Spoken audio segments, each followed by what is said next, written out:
Tout a commencé par un murmure étouffé à Bruxelles, une note perdue parmi des dossiers que trop lourds, un détail presque invisible, pourtant capable d'ouvrir la porte à une décision assez forte pour faire vaciller deux continents. Pourquoi un homme comme Ibrahim Traoré a-t-il transformé cette fuite aussi fine qu'un cheveu en étincelle, assez vive pour faire pivoter tout un échiquier géopolitique? À l'instant où la question a traversé le couloir, l'histoire a changé de direction. Le murmure de Bruxelles n'était pas une rumeur, mais le premier souffle d'une tempête diplomatique soigneusement dissimulée. Derrière les portes closes, les mots pesaient plus lourds que des armes. Tarifs, sanctions, dépendance. Pour l'Afrique, le message était clair. Soit plier sous le poids économique, soit risquer la faim. Mais dans l'ombre, un calcul différent prenait forme. Si les grandes puissances touchaient au pétrole et à l'or, elles heurteraient l'oxygène même de leurs économies. C'est ce paradoxe qu'Ibrahim Traoré comprit avant tous. L'arme brandie contre le continent pouvait devenir le levier de sa libération. La promesse n'était pas celle d'un triomphe immédiat, mais d'une autonomie forgée dans la douleur, d'un continent qui choisirait enfin sa propre cadence. Le pari semblait insensé, mais chaque mot prononcé à Ouagadougou portait la même conviction. Mieux vaut souffrir debout que prospérer à genoux. Et si cette équation, née d'un simple document confidentiel, annonçait la fin d'un siècle de dépendance? La révélation éclata à 2h07 du matin dans une salle de rédaction anonyme de Bruxelles. 2 pages seulement, mais leur contenu fit trembler tout un continent.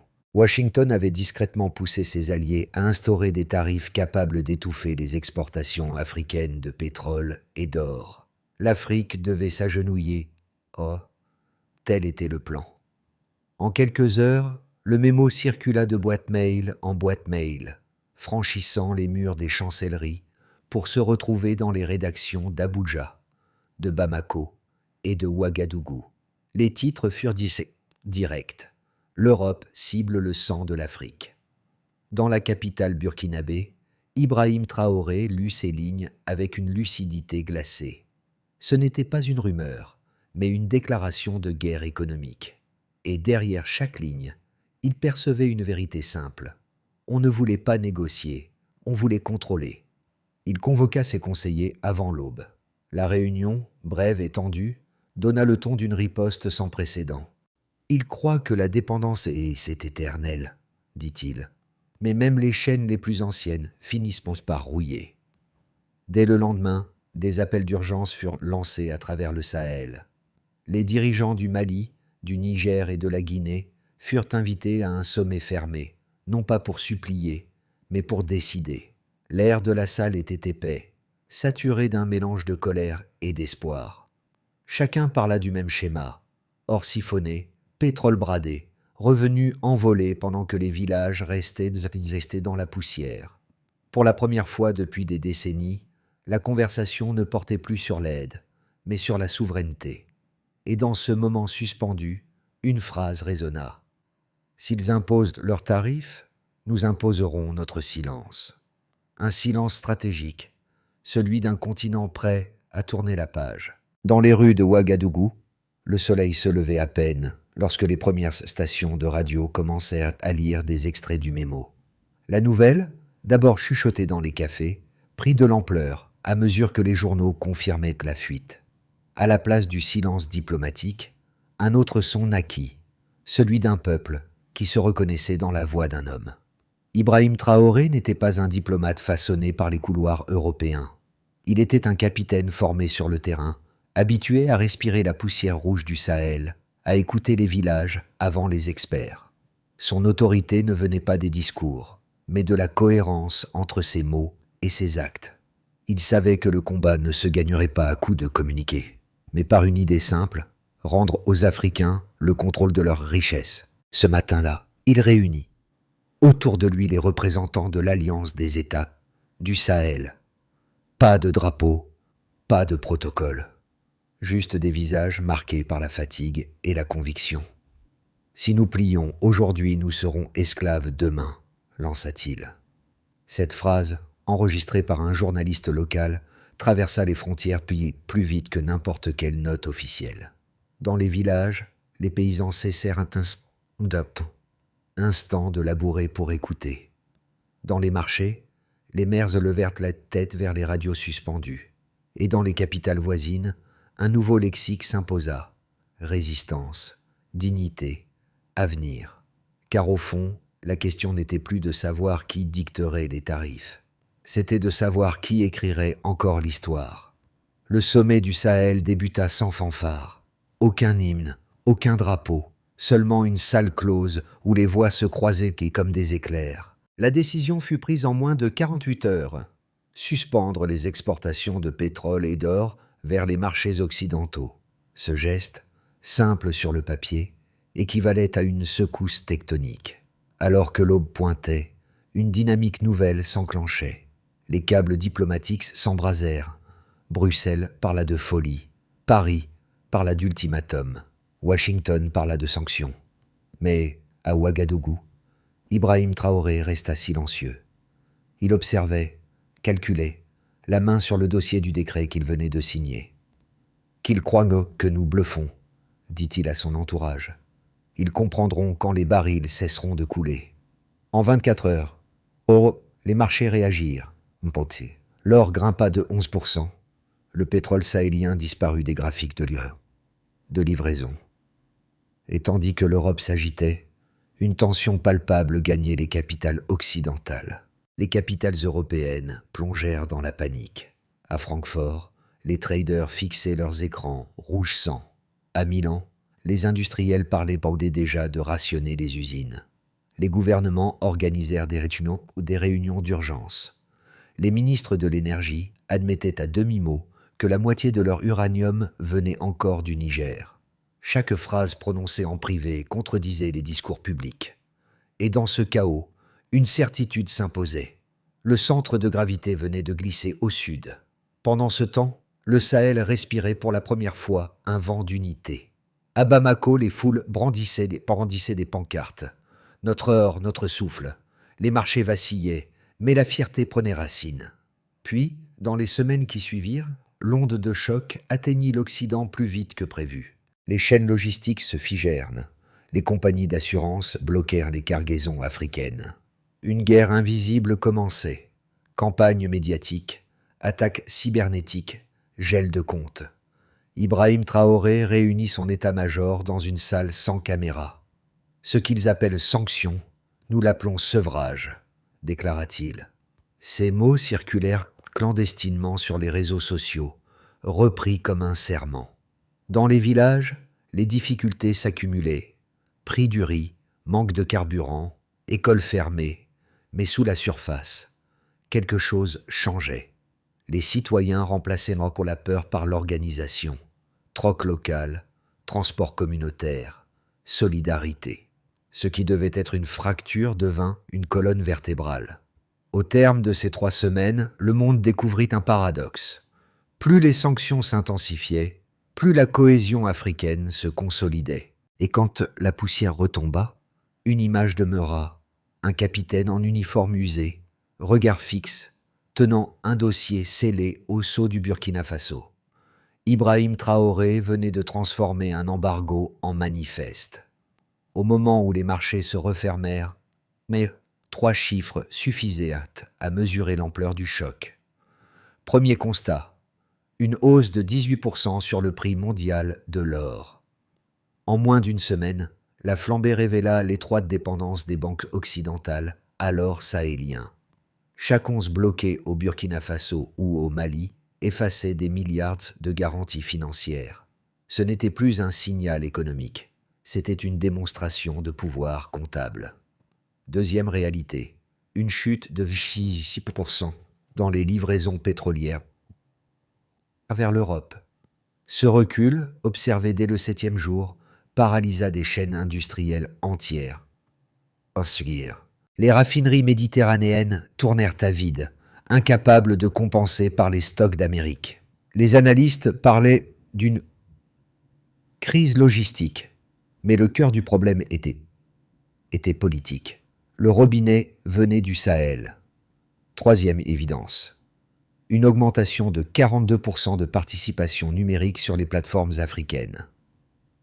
Le discours de solidarité lancé par Ouagadougou devint viral, dépassant 10 millions de partages en 48 heures. Cette explosion n'était pas un hasard, c'était la preuve d'un renversement symbolique. La résistance économique se doublait d'une reconquête du récit. Face à ces variations, Ibrahim Traoré apparut à la télévision nationale.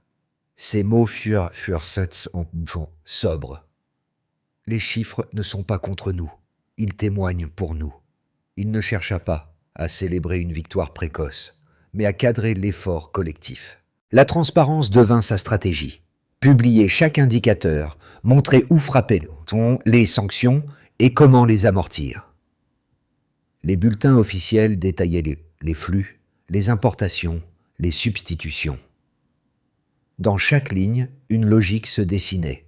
Transformer la contrainte en laboratoire d'indépendance. Les économistes occidentaux qualifièrent d'abord cette approche de populiste. Pourtant, les graphiques contredisaient leurs analyses.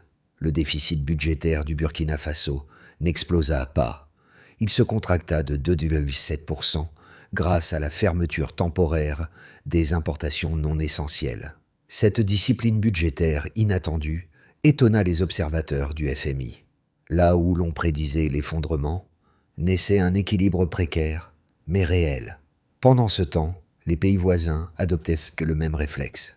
Le Niger établit une bourse régionale de métaux, le Mali lança une monnaie d'échange adossée à l'or, et la Guinée créa un fonds d'urgence agricole.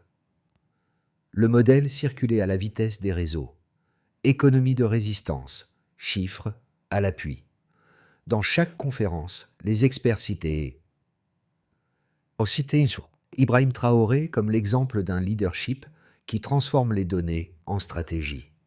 Les nombres, d'abord perçus comme les instruments du contrôle occidental, devenaient l'épreuve d'une autonomie en train de naître. Et sous les pourcentages, un message silencieux se glissait. Les équations de la domination pouvaient être inversées.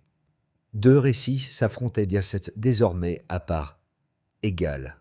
D'un côté, les chancelleries occidentales décrivaient un chaos annoncé, un continent en train de s'isoler, incapable de subvenir à ses besoins sans l'aide extérieure. Selon ce discours, les décisions d'Ibrahim Traoré menaçaient l'équilibre social, les importations vitales et la stabilité régionale. Les chiffres de croissance, disait-il, ne survivraient pas à la coupure des circuits financiers.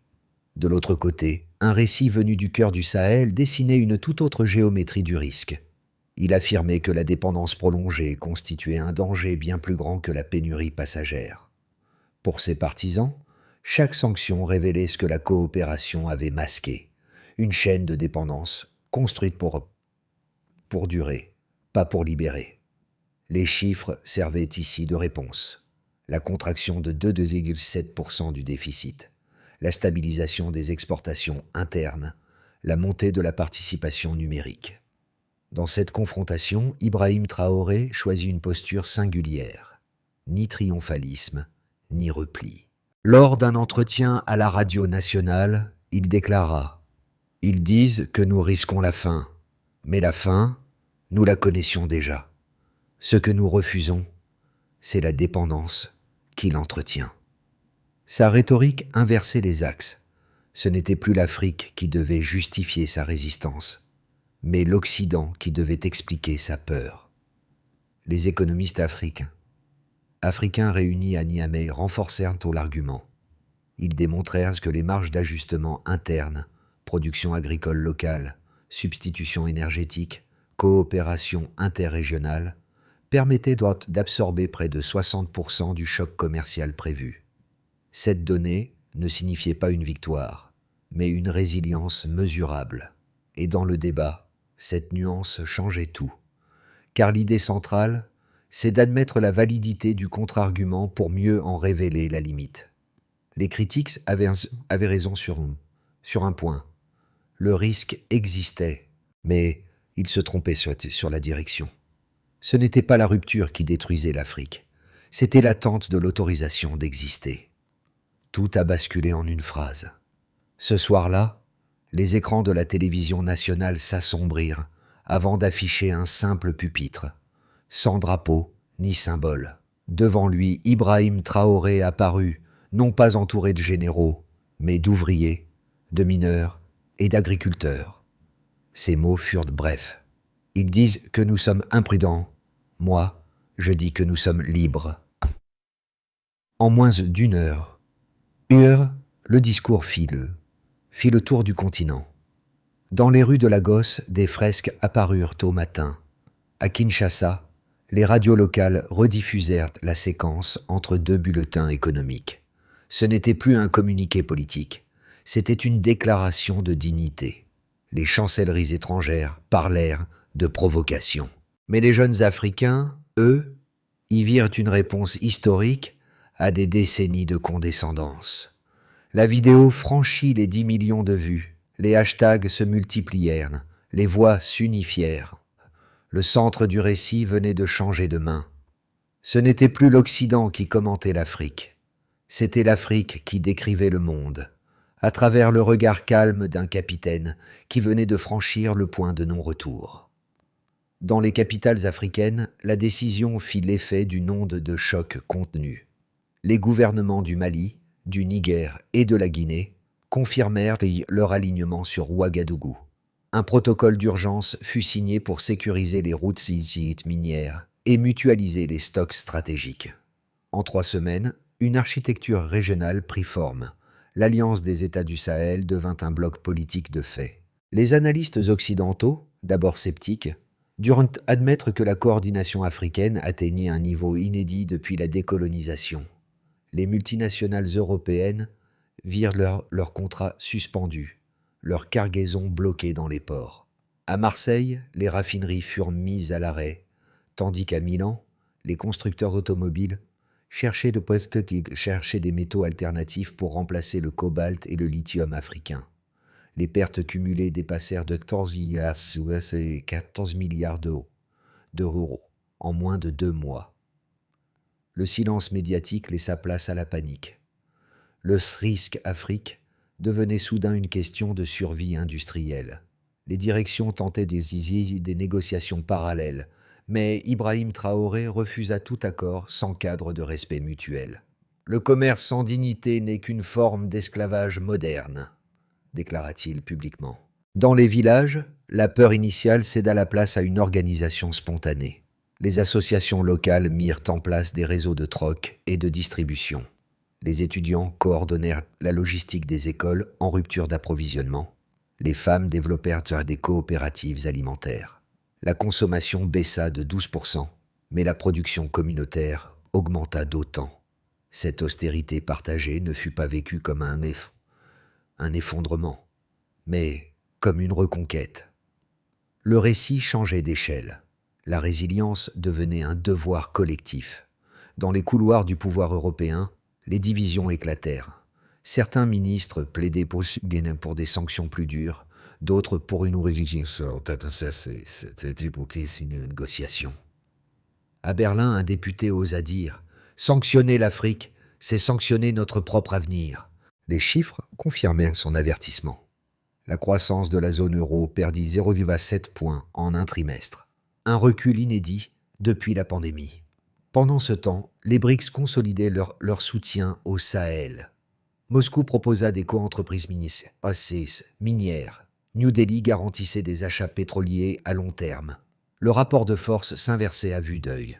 Et dans ce tumulte, une image persistait, celle d'un capitaine burkinabé, calme, observant les chiffres comme un général lit une carte. Ibrahim Traoré avait prouvé qu'une décision politique pouvait réécrire l'équilibre économique mondial. Dans un premier scénario, les tensions économiques persistent sans rupture majeure. Les sanctions financières restent ciblées. Les flux commerciaux s'ajustent par la diversification. Les pays du Sahel, forts de leur coordination initiale, consolident un réseau d'échanges internes, couvrant près de 65% de leurs besoins stratégiques.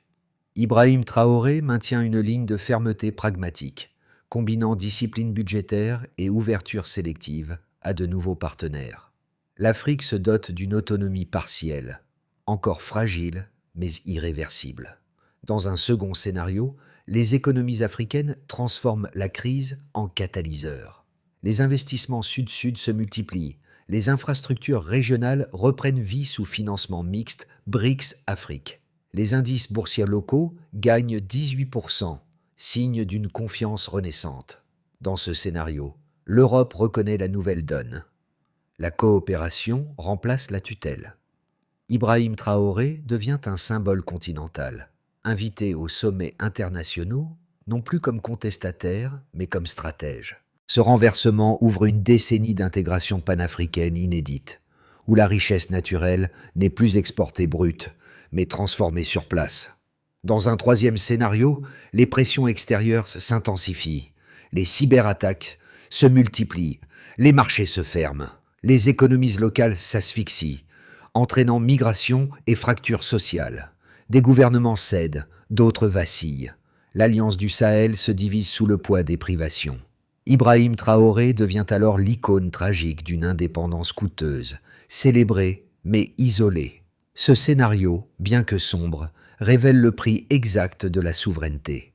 La liberté peut épuiser avant d'enrichir. Aucun de ces futurs n'est linéaire. Ils coexistent en potentiel.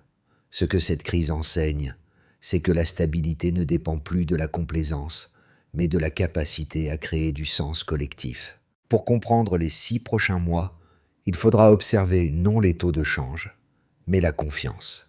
Et celle-ci, dans le Sahel, porte désormais le visage d'un capitaine convaincu que l'histoire se gagne d'abord dans l'esprit. Dans les villages reculés du Burkina Faso, la crise ne se lit pas dans les courbes économiques, mais dans les gestes quotidiens. Une mère qui partage son riz en 2 parts égales, un instituteur qui enseigne à la lumière d'une lampe à huile, un jeune qui transforme des bidons vides en réservoirs d'eau de pluie. Ces scènes anodines racontent une vérité silencieuse. La résistance n'a pas besoin de drapeau pour exister. Ibrahim Traoré le répète souvent dans ses allocutions. « Ce que nous faisons ici n'est pas pour l'histoire, mais pour demain. » Ces mots-clés ne visualisent pas la postérité, mais la continuité. Chaque citoyen devient un maillon d'une chaîne invisible, tissée de résilience et de dignité. La politique, dans ce contexte, cesse d'être un spectacle pour redevenir une solidarité. Les diasporas africaines, de Paris à Montréal, se sont emparées du message. Des collectes s'organisent, des projets agricoles sont financés par des étudiants, des ingénieurs partagent leurs compétences à distance. Ce n'est plus la charité du nord vers le sud, mais une réciprocité neuve, celle d'un continent qui s'entraide sans attendre qu'on le sauve. Au cœur de cette renaissance se dessine une invitation. Comprendre avant de juger. Avant de parler d'autarcie, regarder la créativité. Avant de parler de rupture, écouter le courage. Et peut-être, pour ceux qui observent de loin, apprendre à voir dans le tumulte non une menace, mais une leçon. Quand un peuple choisit la dignité, il enseigne au monde ce que vaut la liberté. Sous l'impulsion d'Ibrahim Traoré, l'Alliance du Sahel met en place des zones multiminières protégées par des unités conjointes. Objectif : garantir la continuité de l'extraction sans dépendre des prestataires étrangers. Les gouvernements lancent des programmes d'achat public ciblés, céréales, carburants, produits de première nécessité. Les paiements se font via une plateforme régionale adossée à l'or, contournant les circuits bancaires occidentaux. Des accords avec l'Inde, la Chine et le Brésil garantissent des débouchés sur 10 ans pour les matières premières africaines. Ces contrats, signés sous supervision conjointe, incluent des clauses de transfert technologique. Les États membres financent des projets communautaires rapides, micro-barrages, ateliers agricoles, bourses scolaires. L'objectif n'est pas d'acheter la paix, mais de la fabriquer. Ibrahim Traoré insiste.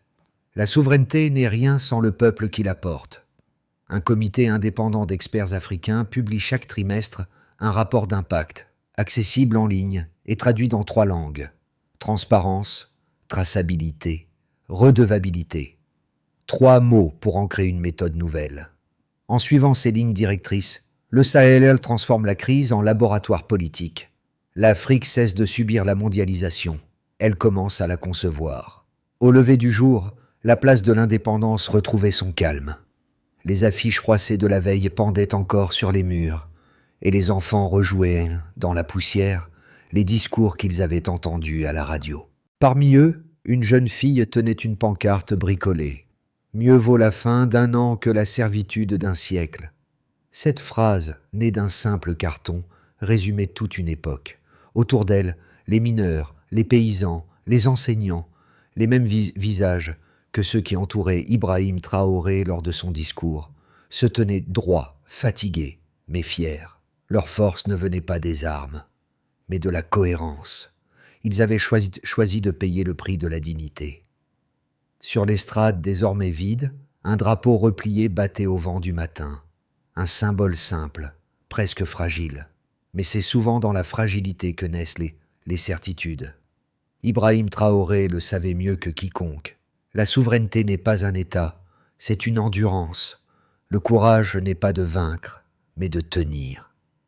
Et ce jour-là, tenir suffisait déjà à réécrire l'histoire. Le vent du Sahel n'a pas cessé de souffler depuis.